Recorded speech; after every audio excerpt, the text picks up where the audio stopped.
বাড়ির যে ওই শালির মাকে দেবো না আর তো তাকে তারা সকালবেলা আইসি এত বেলা হয়ে গেল এখনো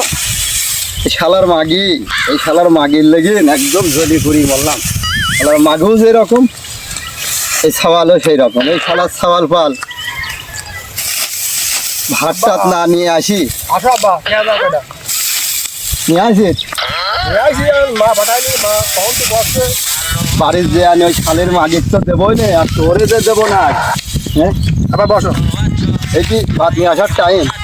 ভাত আবার আনতে জানাব্বা মানে ভাতটা না হলে ডাল ধানা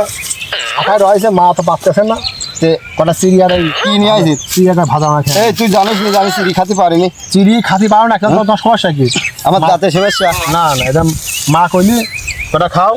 তোমার তো সমস্যা নেই, খাও আব্বা কি হয় আব্বা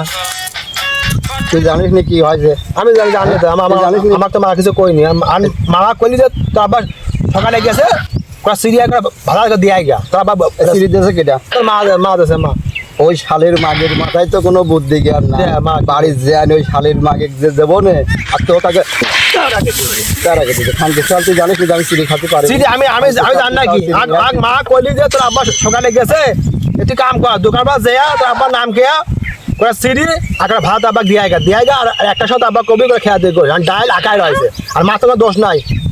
ওরা আব্বা করে খাও খেয়াটা পানি মানে কটা খাও না আমি আর চিড়ি খাতে চাচ্ছি তোরা আসলে তোরা আমার জীবনটা তোর মায়ের দিয়ে তুই দিয়ে তোরা দিয়ে একদম শেষ করে খেলা করবি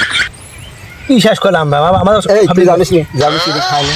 সিরি তুমি কে আছে সিরি চিড়ি তোরা খা গা মা কইলি যে একটা তুই তুমি সিরি খাইছো বলে প্যান্টে করে লুঙ্গি তো খাইছো বয়সের সাথে স্বাদ আছে আমার দাঁতে সমস্যা হয়েছে আমার আর চিড়ি খাওয়ার বয়স নাই হ্যাঁ এদি